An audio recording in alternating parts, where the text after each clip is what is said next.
Eesti Kroon. Saade rahast, pangandusest, investeerimisest ja majandusest. Saate toob teieni Tartu Hoiu-laenuühistu.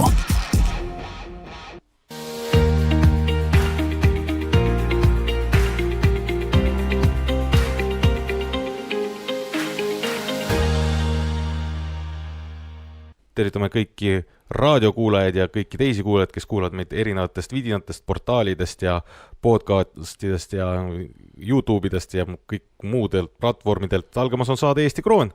Saade rahast, pangandusest, investeerimist ja majandusest ning saate toob teieni Tartu Hoiu-laenuühistu ning jällegi stuudios Andro Roos ja Maksim Romanovitš. Tervist, Andro! Tere! Kuule, meil on siin välja kujunenud omaette väike traditsioon, et me vaatame selle põhjal, et millega Andro tuleb, et kohv on näpus, kas on tanklakohv või on mingi muu kodust võetud termostops, et selle põhjalt nagu saab otsustada, et mis seis rahadega siis hetkel majanduslikus aspektist on, et täna ollakse nagu mitte tanklakohviga, et ikka tanklakohviga. Oma termostopsis. Nii et ütleme, siis on keskpärane, sest väidetavad vaata tanklas, kui sa tuled oma topsiga, siis on odavam. Jah, siis on odavam ja no, kasutasin ID-kaarti ka, et siis sai veel odavamalt nagu selles mõttes. Aga termotops on mul sellepärast, et vaata, seal sa järeldusi teha ei saa, et termotops kingiti mulle, ema kinkis jõuludeks ja ma seda ehk kasutan, kui ma tulen tanklatopsiga, siis ma olen patustanud ehk mitte raha kokku hoidnud, mitte seda kingitust kasutanud ja olen unustanud koju termotopsi lihtsalt.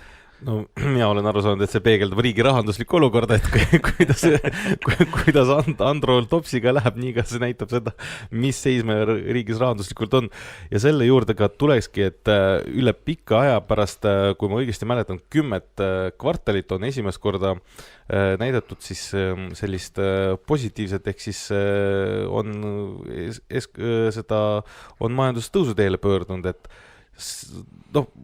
öeldakse igasugused numbrid seal jooksevad ja nii edasi, et tavakodanikule on see natukene arusaamatu, et Andro, sina oled meil finantsinimene, sa oled ikkagi Tartu Hoiu-laenuühistu juht, et ütleme, oled käsipidi sees kuni küünarnukkideni välja selles finantsmaailmas, et mida see ühekordne siis nii-öelda kvartalis majandustõus tähendab Eesti majandusele, aga võib-olla Tartu Hoiu-laenuühistule ja üldse nagu laenurahadele kui selline? Noh, mina saan öelda niimoodi, et ma olen majandusteadlane, aga majandusteadlase kohta öeldakse niimoodi, et see on nagu siuke, no ikka täppisteadus, eks ole. Aga ma olen ka nagu praktik ja seetõttu ma olen nagu siukene, ütleme, nagu finantsmaailma kirurg, kui ma võin enda kohta niimoodi öelda. Ja ega kirurgi töö ei ole ainult, nagu üldse arstitöö ei ole ju ainult mitte õpikutarkus järgi teha, vaid ka tunnetuse järgi teha ja ma rohkem oma töös lähtun ka ikka tunnetusest. Noh, muidugi arvudest ka, aga tunnetus on ka väga oluline. Et muidugi, arvude inimesena ma väga ei taha uskuda, et majanduskasv kui selline on ja see võib olla siuke surnud kassi hüpe, nagu visatakse surnud kass maha, et on 10 kvartalit langenud ja nüüd on jõudnud maapinna peale, et siis hüppab korra nagu üles. Aga see ei tähenda, et ta sinna üles nagu jääb, et see trend nagu tekib. Aga mis ma tunnetuse poole pealt ütlema võin asuda siin on see, et jah, inimestel raha tegelikult on ja raha liigub rohkem. Et see on nagu kindel. Et raha on, raha liigub. Hiljuti Euroopa Keskpank langetas ka intressimäärasid. See annab mulle ka pahale inimesele alust hoiulaenuühistus, kui edasised võlakirja emissioonid on ikkagi intressi allapoole tuua. See ma näen, vaata ja kui pettunud sa muidugi oled siin, aga niimoodi see nagu on, et sa mõtle parem nagu selle peale, et mõtle see, kes võlakirju välja annab, et tema saab oma teenused pakkuda soodsamalt. Et suures pildis see ju tähendab nagu seda, et hinnad võiksid, ja küll me ei usu seda keegi, et hinnad langevad. See on ulmes. Miks peaks langetama, et kui klient on nagu ühe hinnaga kogu aeg söönud, et miks siis peaks alla tulema, olgugi, et enda kulu läheb väiksemaks? Aga näed, vaata, mina avasin kohviku, kus on 5 eurot nagu söögikord. Jaa, täitsa toimib, pean tunnistama, et korduvalt käinud. Ja tegelikult ausalt öeldes ega tasub ära ka, ega ei ole nii hull, et peale peab maksma nagu. Nii et küsimus on nagu selles, et hinnad võiksid langeda ka, aga siin on see ahnuse tegur, et ja see ettemääramatus ka tuleviku suhtes, mis on eestlase puhul väga oluline. Turg on hästi väike ja sa ei tea nagu seda, kas sul homme klient tuleb või ei tule. ja siis sa tahad selle täna kätte saada, järelikult sa tõstad hinnad kõrgeks. Ja sa ei saa neid alla lasta, sellepärast et äkki homme valitsus maksustab, äkki homme klient ei tule, äkki juhtub see või teine. Nii et hindade langus seda juttu olla ei saa, aga äkki nad ei kasva nii kiiresti lihtsalt siis. Sest tegelikult hinnad on ikka ropult kasvanud kõikides sektorites. Et vaatad nagu seda ja imestad, et kuidas sa võid nii vaeseks nagu jääda nende asjadega, et kui sa lihtsalt igapäevasid kulusid maksad või ka süüa ostad või nii edasi, nii et nii ta on. No kohviku koha pealt ma ütlen niimoodi, et mina arvan, et 5 on sul seal täiesti optimaalne, aga samas, kui sa isegi natukene tõstaksid, ma arvan, et keegi isegi tegelikult ei nuriseks, sest et võrreldes teistega on ikkagi tajutavalt odavam on tajutavalt odav, et kui sa natukene tõstaksid ja võib-olla selle võrra siis tuleb lihalett võib-olla parem või on midagi, mingi lisandväärtus on, kohvi juba võib-olla kallim on ju, inimestele vaata, käiakse, harjutakse ära ühega, aga sul on ju vaja kogu aeg tegutseda selles suunas, et midagi uut pakkuda, midagi teistsugust natuke juurde on ju, et siis tuleb ka see hinnatõus, ma arvan, et see oleks inimestele isegi vastuvõetav. Aga tegelikkuses on sul point on õige, et hetkeseisuga meil on ikkagi palgaralli, inimeste palgad ja sissetulekud küll tõusevad, nüüd ka natukene majanduskasv, mis nagu sa ütlesid küll ilmselt ei peegeldu selles kuidagi, aga raha inimestel on küll rohkem käes, et nagu sa väidad, et see on tajutav ja nüüd ma saan aru, et ka Euribori osas on ka nüüd tuldud ju alla, et mis see tähendab, et nüüd sa ju ka kinnisvara valdkonnas tegutsejana, et tunned, et siis nende korterid lähevad veel kiiremini Tartu Hoiu-laenuühistu nii-öelda sõsarfirmade poolt ehitatud korterid lähevad kiiremini ära kui... Jah, ei, korterid lähevad praegu, see on kindel. Küttepuud lähevad isegi praegu, kuigi ei ole väga külm. Lähevad sinna Põhjamaadesse ja inimesed ostavad. Eks see on seotud ka energiahindadega. Energiahinnad. Vaata jah, et ega see ongi üks sektor mõjutab teist, et kui energiahinnad olid siin väga odavaks läinud. Tarbija muidugi ei tundnud seda meil, et võib-olla paljud naeravad. Mulle praegu jäin kohe mõtlema, et mis hetkel see nagu juhtus. Aga nad on läinud alla sellepärast, et börsihind on läinud alla, aga teistpidi tõusnud on võrgutasud ja ega tavaline inimene, raadiokuulaja, kes iga päev ei vaata oma elektriarvet, tema süüdistab nagu seda elektritootjat. Ehk võib-olla mind või Tartu Hoiu-laenuühistut, vaata, tuulikud töötavad ja elektrihind ei ole alla läinud, elektrihind on tegelikult alla läinud võrreldes siin 2022. aastaga ja isegi 2023. aastaga. Aga, sest jah, 2023. aastal ma tean täpselt, 91 eurot oli, just hiljuti vaatasin, keskmine Nord Pooli hind Eestis.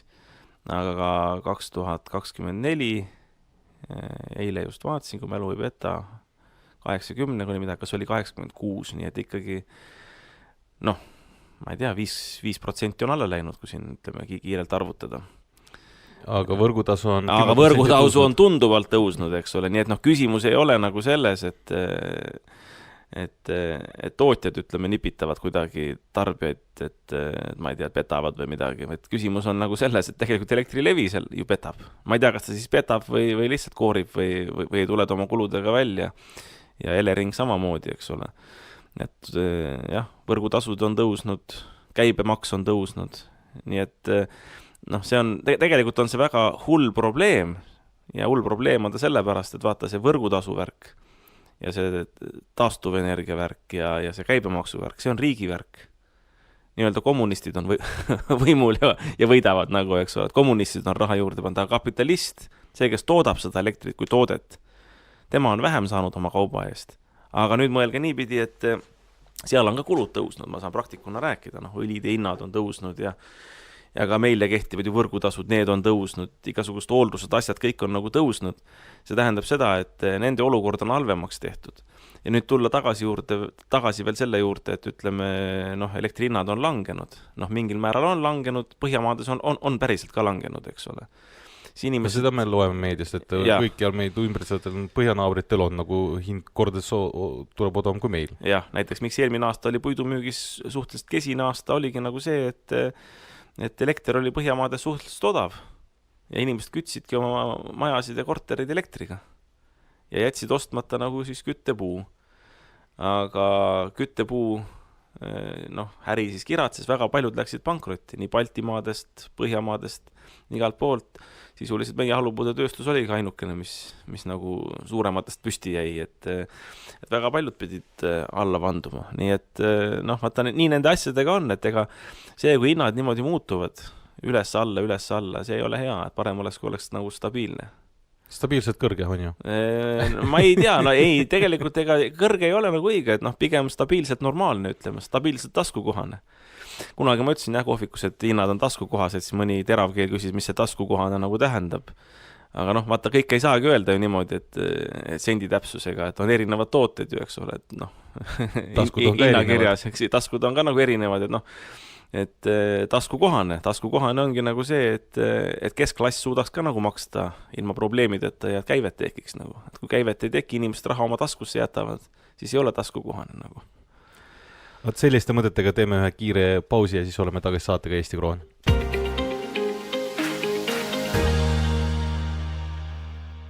Oleme tagasi saatega Eesti Kroon, saade rahast pangusinvesteerimist ja majandust ning saate toob teieni Tartu Hoiu-laenu ühistu ning stuudios Andor Roos ja Maksim Romanovitš. No, ei saa üle ega ümber ikkagi sellisest poliitikast ja ikkagi globaalsest poliitikast, sest kõik ikkagi veel korduvalt, nagu ma rõhutan, on seotud ka majandusega ja ütleme niimoodi, et vaadates nädalale tagasi, siis on olnud ikka väga-väga ärev nädal, kaasa arvatud siis vaadates sinna majanduslikust aspektist siis Donald Trump, kelle poolt sa minu mäletamist mööda väga olid.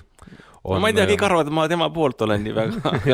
Et tegi siin korralikult trikke või ütleme, viskas hundirattaid ja viskas nii mitut väga huvitavat vekslit õhku, rääkimata sellest, et kehtestas siis tollitariifid, mis on ikkagi suht soolased. Et mida see tähendab nagu globaalses mõttes globaalse majandusele, et kui ma võtangi, et näiteks, et noh, tooted, mis lähevad ilmselgelt kallimaks, on autod seal noh, nende nii-öelda ameeriklaste jaoks, sest et ilmselgelt ju see 25% importtariifi maksab tarbija ikkagi kinni ja loomulikult ju ka kui sellised tariifid peale tulevad, noh, tootjal ka ei ole nagu hea ja mugav. No, alustaks tegelikult sellisest asja, et kas sina, Andor Roos, et see oli see õige tegu või mitte, et vaadates, et väidetud Trump ütleb, et see on selle jaoks, et elavdada kohalikku majandust? No kõigepealt ma pean ütlema seda, teema on null, et mina ei ole Trumpi poolt ega vastu. Küll ma pean ütlema, et ta isikuna nagu meeldib mulle, sellepärast, et ma ka, ütleme, ettevõtja ja poliitikuna pean pidama sellised arenguvestlusi, nagu Trump on pidanud, kaasa arvatud Zelenskiga ja teiste riigipeadega, nagu, et ma ei saa talle küll midagi ette heita, et mõni ütles nagu seda, et kuidagi ebaviisakas või asi, aga eks inimene teeb oma kodus, nagu ta heaks arvab. Valge Maja on Trumpi kodu ja kui talle külla keegi läheb, eriti abi paluma, no siis loomulikult mingisugune elementaarne viisakus peab nagu seal olema. No siis oleks võinud nagu Oskar Lutsu raamatus Tõnisson ütles, vaata, kui tootjast tuli raha küsima, et oleks teadnud, et oleks kodust üldse ära läinud. Oleks ära läinud, ja. Aga noh, vaata siin selles ütlemises ma ei saa öelda nagu seda, et ma Trumpi poolt nii väga olen või muidugi mitte ka Trumpi vastu, et lihtsalt igasugusel suhtlemisel ja asjadel on nagu reeglid ja etikett ja protokoll ja ütleme, sellest tuleb alati lähtuda ja sellest vanasõnast ka, et kel jänusel jalad, et ei ole keegi nagu sunnitud teist aitama lihtsalt sellepärast, et teisel pisarad silmas on või kuidagi kurba nägu teeb. Aga no see selleks, no eks see kehtib ka nagu nende tariifide või tollide, eesti keeles on tollid. Trumpile meeldib see sõna tariif, eks ole. Ma arvan, et Trumpil on õigus Ameerika presidendina ja ta tegutseb Ameerika huvides pikaajaliselt. Lühiajaliselt jah, kehtib see, et no siin toodi meie ajakirjanduses välja, et Californias ehituspuidu hind kasvab sellepärast, et peamiselt seda ehituspuitu tuuakse Kanadast. No aga samamoodi oli ju meil, kus ehituspuitu toodi Venemaalt, me ei pannud küll tariife või tolle Venemaale, me lihtsalt keelasime ära nagu ütleme selle ehituspuidu toomise. Sellepärast ehituspuidu hinnad vahepeal kasvasid. No aga siis pikas plaanis leiti ju teised variandid, kas siis hakati Eestis tootma või toodi ikka Venemaalt, aga Kasahstani nii-öelda templiga või mingit kolmandat moodi, eks ole. Noh, samamoodi on seal, et eks hakkab slikerdamine ka pihta muidugi, noh see on nende tollide viga nagu, et Kanadast ei tooda, et tuuakse näiteks, noh, ma ei tea, ametlikult kuskilt mujalt, kus tolle ei ole, aga tegelikult füüsiliselt tuleb ikka Kanadast, noh, läbi mingi transiidi.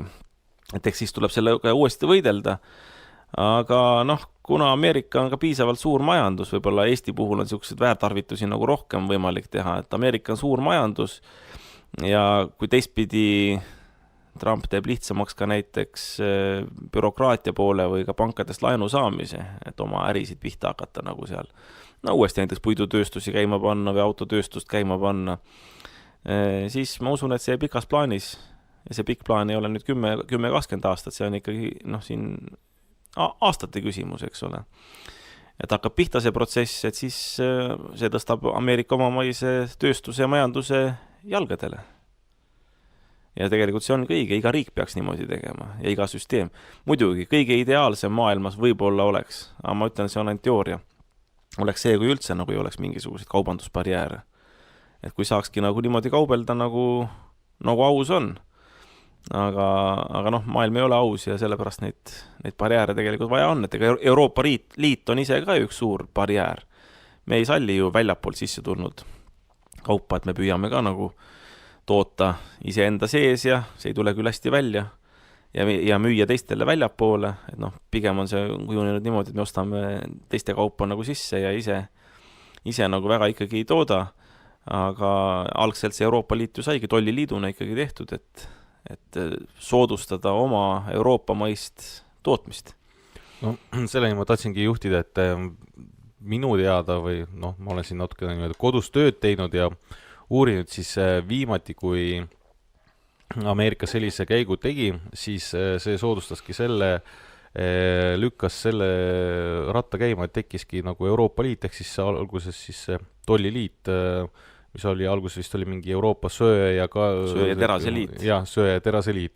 Et kas see võib nagu lükata ka nagu uue käigu sisse, et tekib jälle midagi sellist, pluss on loomulikult ju eurooplaste jaoks, kui ei saa Ameerikasse oma kaupa saada, sest kõrged tollitariifide tõttu, et mis see tähendab, et meil on ju noh, me jääme nagu ütleme mingil määral lõksu, et Venemaaga me nagu ei kauple, on ju, sinna me nagu turule me oma kaupa ei vea, siis nii-öelda ida suunas, lääne suunas me ka enam kaupa siis eriti ei saa või oma tööstust suunata, sest et seal on tollitariifid peal ja siis me olemegi sellises nagu sundseisus keskel, nagu öeldakse, nii rõõba, nii mjassa, et jaa, aga Euroopa on nagu nii, ma ütlen, noh, inglise keeles öeldakse fucked up vabandust, ma nii ütlen, aga ta ongi.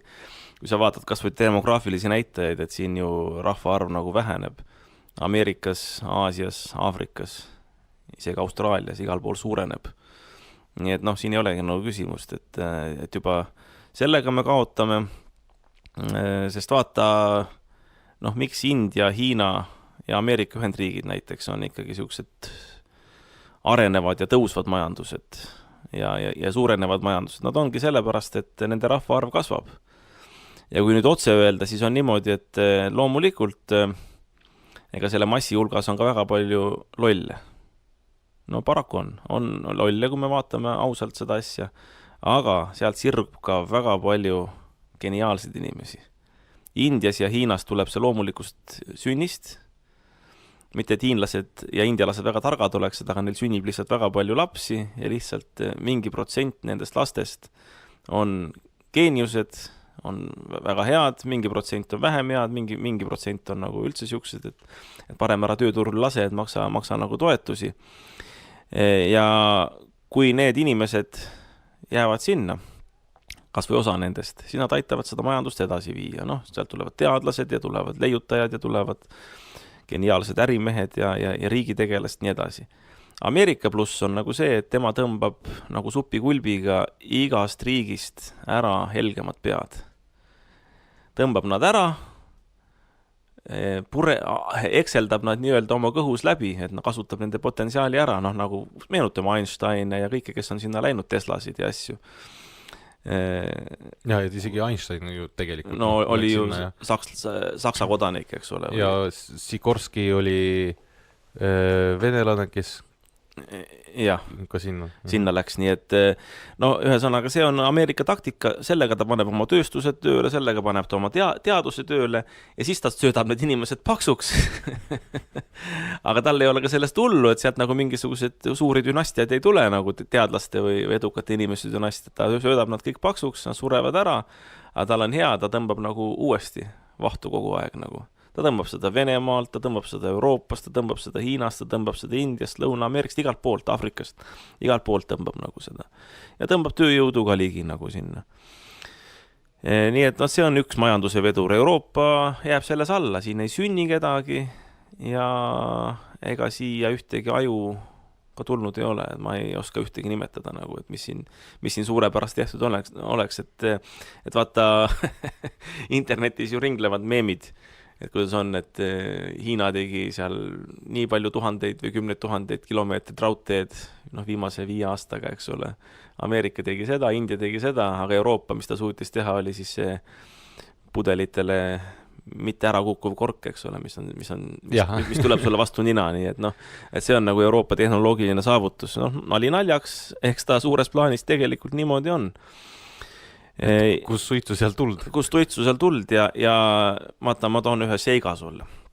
Täna hommikul üks inimene kurtis, näed, ma ei saanud taksoga sõita, et mul kaart oli blokeeritud. Ma ütlesin, miks sul siis kaart oli blokeeritud? Logisin internetipanka,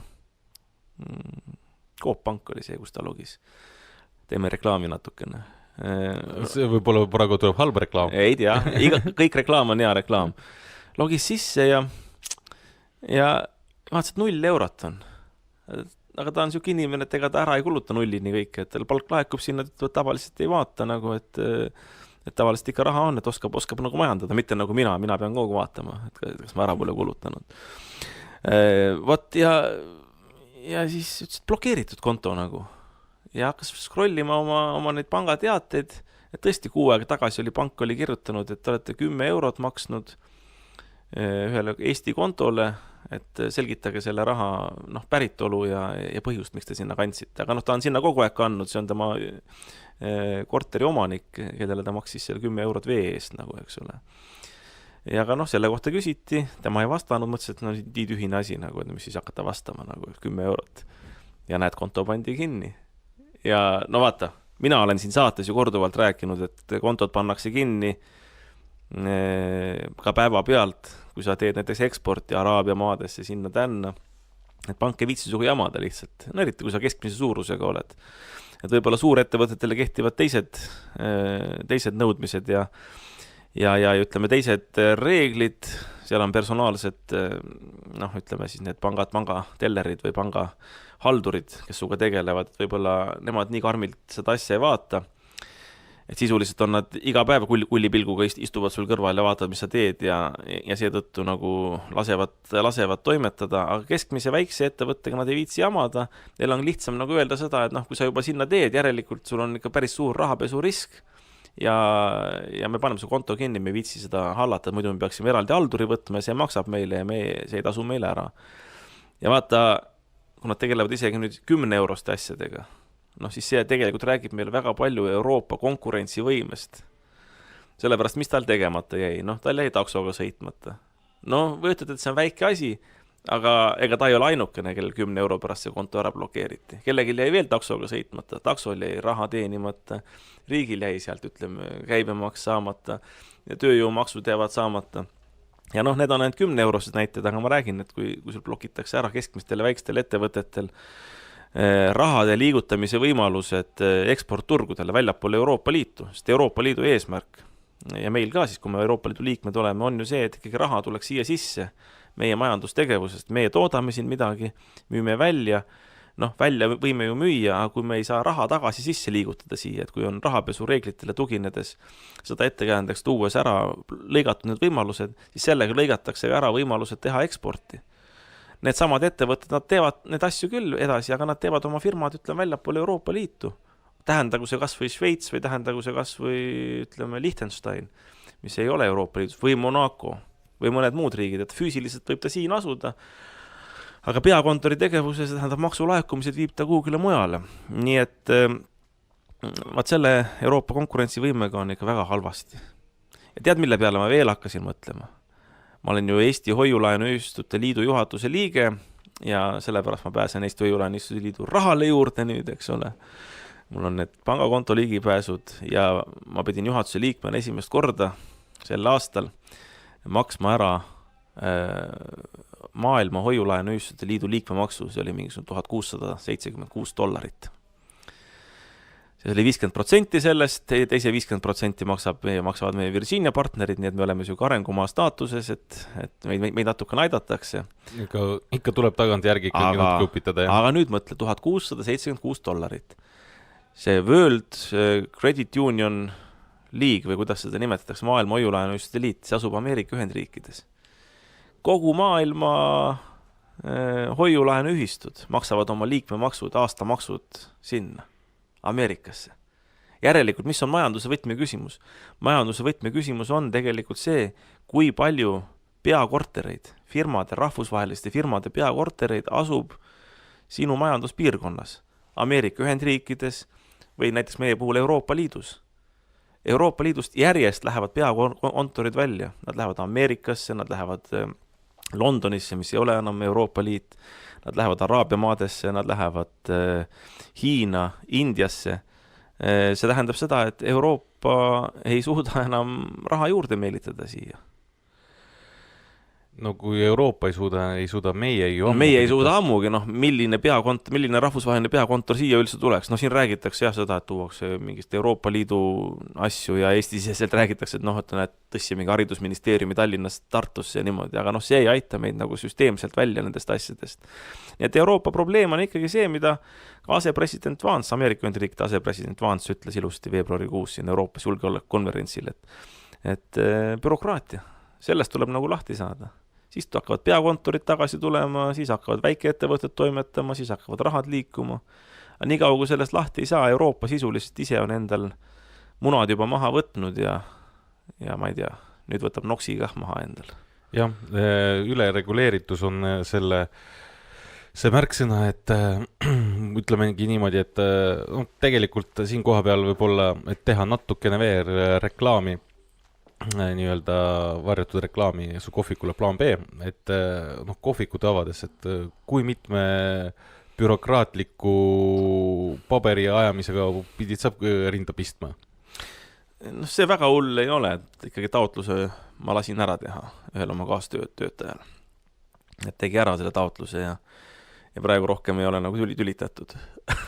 praegu veel. Nagu. Aga sa alakuklas tead, et tegelikult sealt tuleb, sest et seal on ju kindlasti mingi moment tuleb mingisugune Toiduterviseamet on ju. Ei, ma sinna tegingi taotluse ära ikkagi nagu, et ma loodan, et sellega on nagu okei. Ja. Siis tulevad mingi litsentsi kontrollijad, siis tulevad mingid menüü selle õigekeelsuse kontrollijad ja nii edasi on ju. No ja ei, meil on ikka eesti keeles, et vähemalt keelekontrolliga äkki ei ole probleeme. Et jah, et igasuguseid asjapulke kindlasti on, et ma arvan, et sa oled nii varasest staadiumis oma kohviku pidamisega, et see kõik need huvitavad nüansid ja ilmselt tulevad veel ja veel, sest et minul on, kes on nii-öelda kõrtsmikud või midagi siukest, et need ikka vahepeal pööritavad silmi ja mõtlevad, et lausa selleni välja, et menüüpaber või siis menüü peal olev kile ka, need ikka ei vasta nõuetele. Ei, uskumatu. Sellise tasemeni võidakse langeda. Ei, ja vaata, ega hiljuti käis ju läbi see, et sotside ettepanek, millele Reformierakond küll vastu oli, nagu ma ei tea, kas propagandaks või igal juhul oli vastu. Aga vaata, toidupangad peavad hakkama ka justkui nagu mingisugust päritolu tõestama või annetusi seal kuidagi aru andma ja nii edasi. Aga vaata, see on täpselt nagu see, mida ma ise olen kogenud. Et kui me läksime näiteks sinna Rahandusministeeriumis selle keskühistu ideega, tuleme selle hoiulaenuühistuse teema juurde korra tagasi, et see oli eelmisel aastal, läksime keskühistu ideega ja tead, ega see keskühistu idee tegelikult meeldis neile. Aga miks nad sellega edasi läinud, oligi nagu see, et üks ametnik seal ütles niimoodi. Aga te olete selle asja nagu siia toonud, aga te ei ole ära näidanud, kuidas me saaksime kontrollida teie tegevust. Kuidas me saaksime teie tegevuse üle kontrolli. vaata, nad on, see on nagu mingisugune niisugune psüühiline häda või kuidagi vaata nagu see, et nagu suhetes on, abieludes on nagu see, et teine on nagu kuidagi psühhopaat ja tahab nagu teist nagu kontrollida, kuni selleni välja, et et sa tood mulle tšeki, mis sa poest ostsid nagu, eks ole, ja kus sa käisid ja nii edasi nagu, eks ole. Et et inimtasandil seda peetakse nagu vaimseks vägivallaks, aga riigi tasandil just seesama vaimne vägivald toimubki. See riik ei taha mitte seda, et see asi hästi toimiks nagu, et et just, et huvid näiteks oleks kaitstud või raha oleks kaitstud või et maksud oleks makstud või niimoodi. See oleks ju normaalne nagu. Ja seda me nagu selle keskühistu idee lauale toomisega tahtsime nagu tagada. Aga nende huvi oli see, mis tuli sellest lausest välja, et aga me ei saa siis kontrollida teid. Te ei ole ära näinud, kuidas me seda kontrollida saame. Ja samamoodi sellest Toidupanga asjast nagu. Mis seal Toidupangal viga on? Ma saan aru, et Toidupank maksab maksusid palju. Ütleme siis kasutamata toidu jagab laiali, see on ka ju normaalne. Kuigi ainuke asi, mis mul hinge kriivib selle Toidupanga puhul on nagu see, et välismaalane seda juhib, kas mingi belglane või mis asi, eks ole, et eestlased ei saa isegi oma vana toidu ümberjagamisega ise hakkama, nagu et ikka tuleb mingi välismaalane sisse tuua, et see on ainuke negatiivne asi, aga muidu see asi ju toimib. Aastakümneid on tegelikult toiminud siin Eestis ja nüüd ärkab mingisugune sotsist ametnik ja ütleb seda, et aga me ei saa seda tegevust kontrollida. Mis sul poisil või plikal seda kontrollida vaja on? Peaasi, et asi töötab, sina tee oma tööd ja ära kontrolli kõike nagu, sa ei suuda nagu nii kõike kontrollida. Vaata, kui mina olin noor juht, ma tahtsin ka kõike kangesti kontrollida. Ma tahtsin ka, aga ma olen selle tegevuse käigus aru saanud, et kõike sa nagu nii ei saa kontrollida, et sa saad kontrollida neid printsiipe, neid põhimõtteid, mille alusel su ettevõte nagu toimetab ja tegutseb. Ja jumala õnnistus või kõige parem on nagu see olukord, kui sa leiad nagu sellise töötaja, keda sa ei peagi kontrollima, et sa annad talle tööülesande ära ja sa tead, et isegi kui sa sinna sisse ei vaata, et kõik on tehtud ja rohkem ka on tehtud, et ta isegi kontrollib sind. Mul paar sihukest töötajat on. Ma tean seda, et kui ma temal olen ülesande ära andnud ja kui tema selle asja üle vaatab, asja ära teeb ja teinekord ta saadab mulle küsimuse tagasi, ütleb niimoodi, et kuule Andro, aga sul endal on siit ja siit valesti nagu tehtud. Ja mul on nagu hea, et tema tegelikult kontrollib hoopis mind ja siit me jõuamegi tagasi nagu selle juurde, et tegelikult rahvas peaks ju kontrollima neid samasid ametnikke ja poliitikuid, et et vaata, sa teed siit valesti ja see ametnik või poliitik, ta peaks olema rõõmus nagu selle üle, nagu mina olen rõõmus, kui mul töötaja ütleb seda, et kuule, Andro, sa lased siit üle nurka, et teeme selle asja korda. Nii et vaata, äraspidine on nagu see kogu loogika, kuidas on üles ehitatud see Eesti ja Euroopa bürokraatia, nii et Elon Muskil, kui ta ausalt seda asja ajab, ma arvan, et see on täiesti õige suund, mida ta teeb, et need ametnikke ongi selliselt vaja rappida. Mitte rappimise pärast, vaid selle pärast, et see asi ongi totaalselt nagu pea peale pööratud. No mina ütlen niimoodi, et mina kuulun sellesse segmenti, kus ongi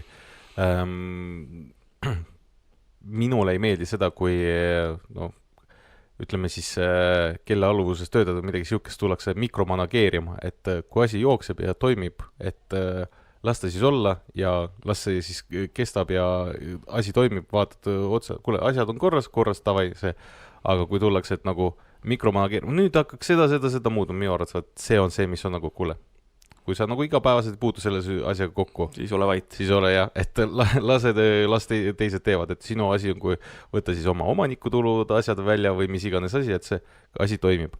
Et sellises kontekstis ja üle bürokraatiat, üle seda kontrollimise, seda osa, et sinna jällegi, et kivi sinna sotsiaaldemokraatide kapsaedest ma mäletavasti või ma jumala eest andke andeks, kui ma eksin, aga ma enda arvates siis ikkagi ei eksi, on see, et ka nemad tahavad, et võib sind ka ees oodata seda, et kui sa oma selle söögikoha menüüsse pead ära märkima, et liha päritolu on ka, peab hakkama välja trükkima. Et millisest, kas see on eestimaine liha on päritolu, võib-olla isegi selle farmi täpsusega, et mis liha, kus ta pärit on ju. Et sellise detailideni välja peab minema menüüs, et see on jällegi näite sellest ülereguleeritus, see tähendab seda, et kõrtsmik peab hakkama uusi menüüsi välja printima, jällegi kulutus, lamineerima, siis neid jällegi kulu, siis sa hakkad kogu aeg näpuga järgi ajama, lisaks siis on vaja aega ja ressurssi selle peale, et mingile ametkonnale näidata ja tõestada, näed, et see on sealt pärit, see liha tuleb mul sealt ja ma ostsin selle sealt ja nii edasi, et järjekord on nagu nii-öelda koormamine, järjekordselt inimene istub arvuti taga, ei tegele otsese tegevusega, mis on täita kõhtu, valada jooki, teenida kasu, maksta selle pealt makse, järjekordselt. Aga nagu ma ütlesin, see on majanduskasv, et lamineerija saab tööd, printija saab tööd, printerid lähevad katki, printeri tootja saab tööd. Ainult lisakasu ei teki või lisatulu ei teki nagu sellest, et see on niisugune ringmajandus ainult, et ja kes selle kinni maksab? Lõpptarbija maksab kes kinni. Tuleb ja tellib selle söögi. Ja, aga teeme siin ka meie nii-öelda jutumärkides söögipausi ja oleme kohe tagasi.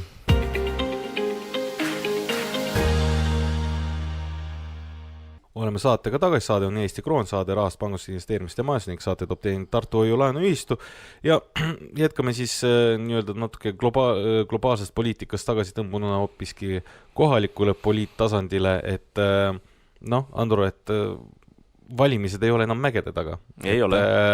Kas poliitvõitlus on juba kuskil algamas mingist otsast, et mina igatahes nagu meediast kõrvale jälgin, et erinevates omavalitsustes juba hakkab selline, nagu öeldakse, poliitkius pihta.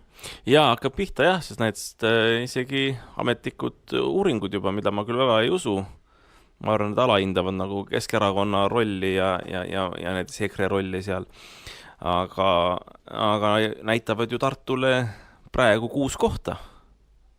Et meil on tegelikult 4 kohta eelmiste valimistega, mis me saime.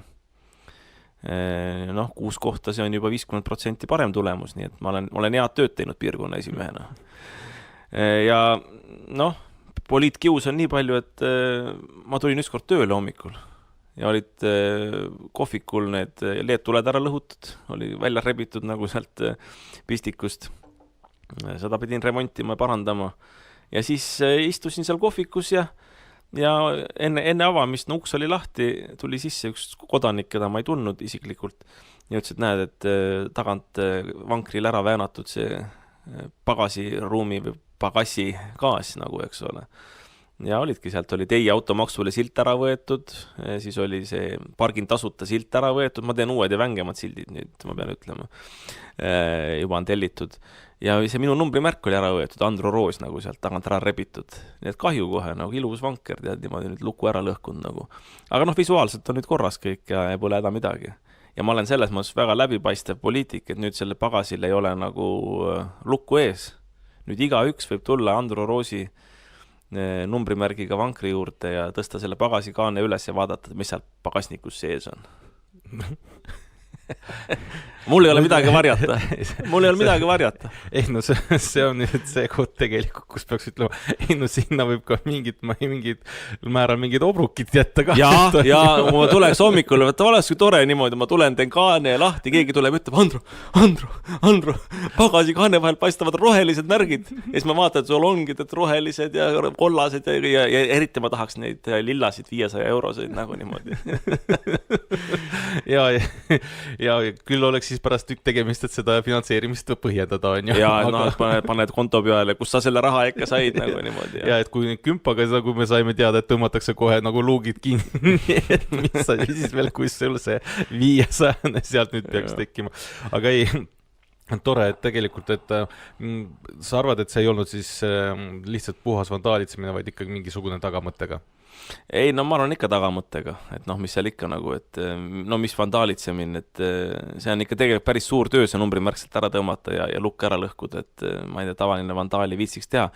Seda enam, et ma olen ikka vaadanud, et üks päev keegi oli sinna mingid vanad teksapüksid jätnud kõrvale. Ma saan aru, et see on nagu kompromiteerimiseks, et mingi vanker ja siis keegi viskab vanad teksapüksid. Milleks on vaja? Ma ei usu elu ilmas seda, et mingi vandaal tuleb. Vandaal tuleb, võtab püksid jalast ära ja läheb trussaritega koju edasi, eks ole. Keegi on ikka tulnud sihiga sinna tõmmata need vanad püksid kõrvale. Siis üks päev oli see paelakera pandud sinna niimoodi.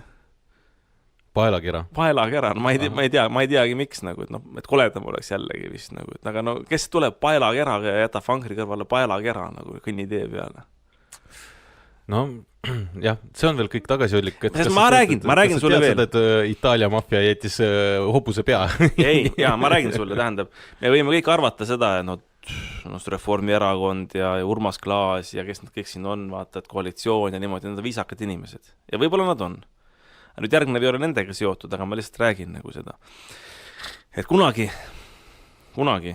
kui kui me emaga ostsime maja Pärnus, siis seal oli, eelmisel omanikul jäi sisse üürnik. Nii, tal jäi üürnik sisse. Ja tal oli 30 päeva aega välja kolida, ise lõpetas ära üürilepingu. No me ei saanud väga hästi läbi, sellepärast me tegime seal oma poole peal nagu remonti.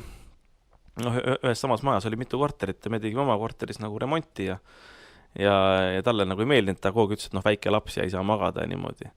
Ja nagu me selle teise tema korteri ka nagu ära ostsime, ta üürilepingu ära lõpetas, kui me sisse läksime sinna korterisse, tead, kõikide korteri seinte peale oli tõmmatud näpuga sitad riibud.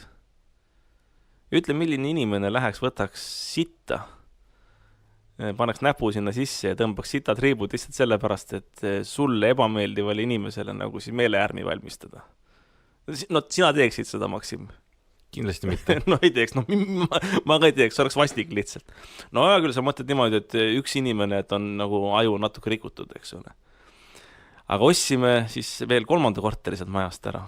Ja me ei saanud ka sellega väga hästi läbi. Nad ütlesid ka, et roosid on väga hullud inimesed. Ega ma olengi natuke null. Et muide, Äripäeva raadios oli ka meie lugulaulude peale, mis me siin räägime, olid öeldud seda, et see Roos on üks väga ülbe inimene, et räägib seal Tartus väga sihukest ülbet juttu, eks ole. Ei, nemad ei ole ülbed, nemad on hästi viisakad. Aga nüüd ma ütlen, et ostsime selle 3. korteriga ära omaniku käest. Ja omanikuga, teise omanikuga me ka hästi läbi saanud. Me nagu niimoodi, nii nagu ütleme, Zelenski ja Trump vaidlesime, et umbes samasugust asjad, aga näed, saime läbirääkimised niimoodi, et ta soostus ära müüma selle korteri ja kui ta üle andis selle, juba remontisin, toimetasin sinna korteri peldikusse, ma ei olnud veel läinud, aga siis kui jõle väng ja ais oli kogu aeg üle, ma mõtlesin, et torust ikka nagu, kuidagi katki või midagi, et jõuan sinnamaani ka. Ja kui ükskord peldiku ukse lahti tegin, siis vaatasin, et sita junn oli jäetud peldikusse ja see oli seal lagunema hakanud. No ütle, milline inimene jätaks lahkumiskingituseks. Kui mina läksin, ma ei saanud läbi oma selle toakaaslasega, kui ma elasin Pepleri ühikas, kui ma olin noor üliõpilane. Kolisin välja, ema ostis mulle korteri Tähtveresse, Tähtver 46, võite sinna vaata minna, see enam minule ei kuulu, aga ema ostis mulle sinna korteri, ma olin uhke korteri omanik, läksin sinna, jätsin lahkumiskingituseks oma ühika toakaaslasele, mulle ta ei meeldinud, ta oli sots ja siuke paadunud sots ja me ei saanud läbi, me kogu aeg vaidlesime ja ma mõtlesin, mis ma talle lahkumiskingituseks jätan, ei jätnud sitta, panin talle kastrulisse äratuskella. Nii et vaata, inimeste huumorimeeled on nagu erinevad, et üks jätab sitta, aga teine jätab lihtsalt äratuskella. Jah, lihtsalt, et seda väljaheidete juttu siia lõppu kogunes natuke liiga palju. Sa tahtsid ja väga ilusat lõppu teha, aga... Jah, et tõmbame siin joonegi alla, et aitäh, et kuulasite, oleme järgmine nädal tagasi ja kordades viisakamate juttudega. Ilmselt järge jätke siis fekaalia vedele. Aga need on meie inimesed, kulla inimesed, need on ka targad ja head valijad. Kohtumisena uues saates Eesti Kroon.